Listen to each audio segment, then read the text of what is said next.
in April of whenever that was, 89, you know what I'm saying? This was breakdancing, popping, central, all of that stuff, right?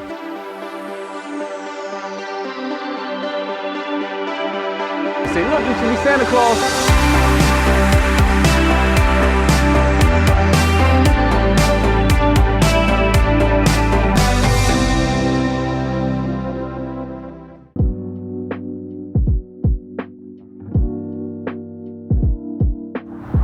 So when I was about 5 years old, I think I was about 4 or 5 years old, we should stay in this house right here, actually up on the second floor. We should stay on the second floor of this duplex. Little small 2-bedroom. That's the porch that I talk about when I say that it was Christmas and my father took me out on the porch and said, look, you should be Santa Claus and all that stuff, and had me believing in that stuff. The betrayal, I tell you, the betrayal. And you can see what it's kind of turned into. Not that it was necessarily the best back then, but it definitely wasn't what it is now after this war on drugs and war on the black family in particular. So, yep, this is one of them spots. A lot of stuff was going on, a lot of things I was trying to make some sense of the world at that very young, tender age. All right, so this place here, the school I went to from kindergarten or 8th grade, I kind of reference a lot, is Siloa Evangelical. Well, Siloa Lutheran, parochial school, private Christian school that I went to. A lot of my early memories, again, kindergarten starting at 5 years old on up. So when it comes to it, it's connected to the church. Actually, if you look at this building here, this is the church. Right here, this is like the pastor's quarters and little office area. Of course, you know, from the decades of me attending, they've upgraded it quite a bit, I guess. But yeah, so kindergarten to 8th grade, a lot of the indoctrination going on, a lot of our Christian schooling. Again, it was Lutheran, but we even studied the catechism on a daily basis. And I do like the fact that the education, the curriculum is pretty good.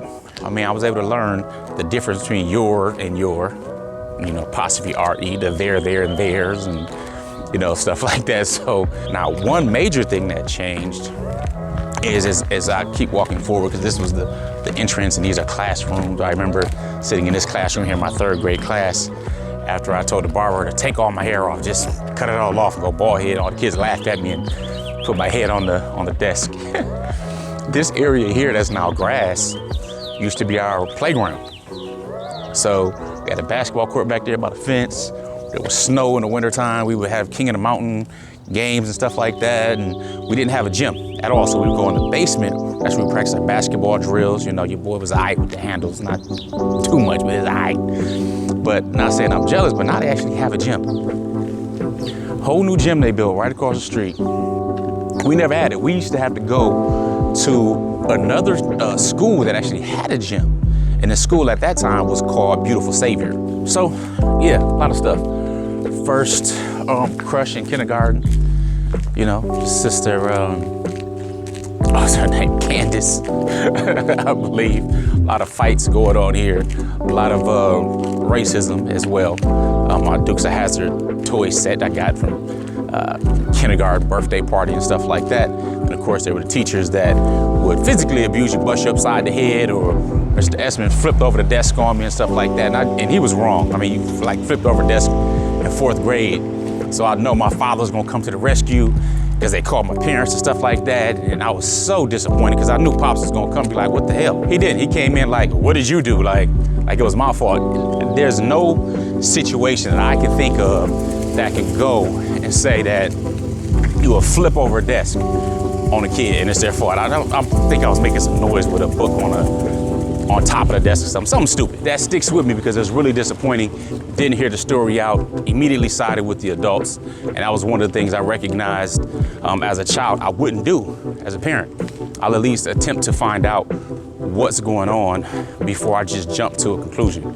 So yeah, that was one of the things. Did wrestling here, football, of course, out there. Did basketball, a lot of different sports stuff, but at the same time, you might not know it, but your boy was also in the choir. Was in the choir, was harmonizing. Did bells. We guys do bells and stuff, had the whole Christmas program. When I talked about really being in church on a daily basis, not just our class, but we would have to go to service and stuff during the week and different things. And this is the main entrance to the church area where the pastors at the time, what Wessendorf was, he was around old when I was a kid, and he taught my father, who went and graduated from here, as well as my aunts and uncles. So this is a family thing from my father's side where they attended here, I attended here, and then I, again, went for a couple years to Wisconsin Lutheran. So, yep, a lot of stuff. It is what it is, learned a lot, and began to question everything I was taught here. And this came from, again, like I mentioned, my father's side of the family, so far as my mother's side, my mother being Puerto Rican. I had the opportunity to go to Spanish Christian church, and then my grandmother being married to a black man at the Baptist side and the Pentecostal and the Methodist, and we experienced a bunch of different things. This church here, Sunday, 45 minutes to an hour, you're in and out, it's done. Sing your hymns, pretty white. And of course, you go to other churches, whether it's Boricuas, a Puerto Rican church, black church, Baptist, Methodist, there's a lot more soul and singing and entertainment and all that stuff going on. And of course, it's more than an hour. So with that being said, just where I'm from. All right, so this house you see behind me, 3442, is actually a house I grew up in. Well, we grew up in several different houses, but I remember certain neighborhoods in different areas. I grew up here, actually the house next door. The guy on the dog in the backyard here just always bark, always just go crazy, real big dog. But then there was my guy, my friend, who was at first my enemy. Sometimes, you have those friends that you get in fights with, in different scuffles, and then you're cool. All right, that was my guy, Derek. He had a little sister named Coco. And then down the block, I forgot their names, but similar thing happened, got to a fight. Next day we were best buddies and we were cool, riding bikes together and doing Voltron and all that thereafter. So this whole block was really interesting because short after we moved in, I had this experience, crazy experience. I had to go to the store to get some bread, remind me of, and the store is right around the corner. So we walked everywhere. Back then, it's just corner store, and I used to walk to school, to Saloa, from here, go up Keith and go past the graveyard and go to school. Short walk, relatively speaking. Anyway, so shortly after we moved in, and this is what I had on. I have to describe these clothes for you because I was about 8 years old. I had on blue jeans. All right, they were probably stonewashed, some blue jeans. I had on a red turtleneck, and on top of that, I had on what now is called kind of a throwback, but it wasn't a throwback back then. I had a Brewers top, type jersey, right? So the Brewers, Paul Molitor, number 4, he was famous back then. I had it on. I'm walking to the store. While I'm going, I'm doing Michael Jackson. So I'm like tippy toes and doing stuff, and, being an 8-year-old, just being weird. So I'm going. I go to the store and then I see, different little girls on the block and so on. I'm going to the store, no big thing. And I'm seeing them like gather and looking and pointing and stuff. I'm like, okay, that's weird.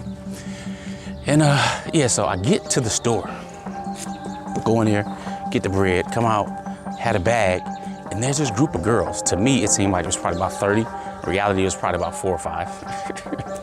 But they looking and talking. I'm like, okay, all right, I'm nervous. I'm a brand new kid on the block, right? I make my way back from the store, and I'm coming up here, and they're like behind me, and they're looking at me and talking and laughing and giggling and all the kind of crazy stuff. And I'm getting nervous, like what in the heck is going on? They about to jump me or something? Like, I'm 8, I don't know what to think. Next you know, some girl, I don't know, touched me on the back, something. So me, I break out to full-on 8-year-old sprint, trying to get to the house. So I'm running this whole block, all the way back to where I just came from, the house. I make it to the banister. I have the bread. I make it to the banister, the handrail, in order to get in the house. But I had to hold the handrail because this girl grabbed me. She grabbed me around my waist. The other girl started grabbing me. So I dropped the bread, the bag ripped. My mother, I'm calling mom. I don't know what's going on. I'm thinking they're about to abduct me, right? They're like teenagers.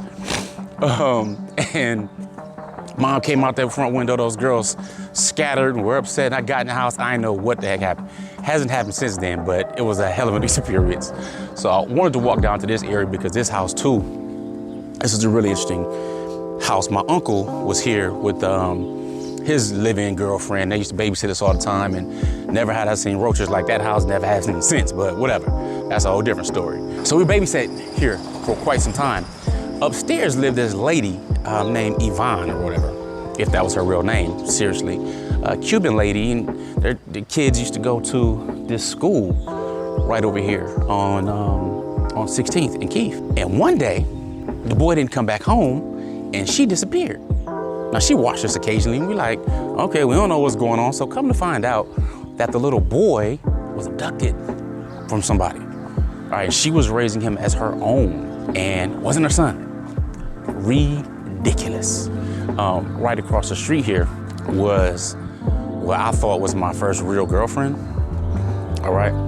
Because, you know, when I had turned 13 in in April of whenever that was, 89, you know what I'm saying? This was breakdancing, popping, central, all of that stuff, right? So this teenager, she was a teenager, and I just turned, I wasn't even 13 at all. Not at all, I think I turned 9. All right, but it was warm. Usually it doesn't get warm like that in April. It's hit or miss. It's either 50-something degrees, it could be 70 degrees. Hasn't been 70 for quite some time now, but when I was younger, when it would be, you know, I'm happy because I could go outside, t-shirt, be cool. And I remember I had like a gray shirt, some gray shorts that year I had, right? I was fresh to death. She thought I was cute.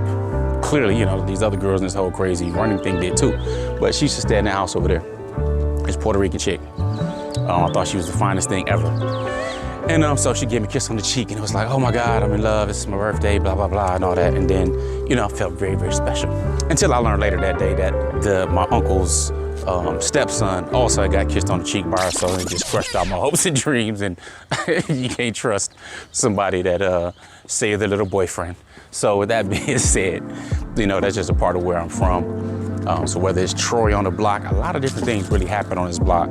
And more than that, this was like one of my first communities, because some of the people I've run into as adults, and they remember me from here, and we moved away from this location. We only stayed here maybe a year and a half, 2 years. But to see people as adults that remember you from this area and the neighborhood, and just the camaraderie of different friends and all that kind of stuff is really, really amazing. So, you know, it is what it is. So this was my grandparents' house. So we actually lived here in the basement. They had an extra room for a short time. And of course, being my grandmother and grandfather, we'd be here as kids. I mean, you go to your grandparents' house all the time. So whether that be celebrating holidays or being over a few times a week or coming here after school, it didn't matter. So I grew up, had a lot of friends on this block, a lot of Voltron, bike riding, a lot of ramps, getting done, playing a lot of Thundercats and all that stuff. Also got my bike stole around the corner. Got talked out of it, if you will, on June 24th was the date. So I had friends, I mean, Chucky, Shantae and them, just the whole block. I had a lot of fun growing up, and this was, I'm 5 years old, 5, 6, 7-ish. Yeah, just parts of where I'm from.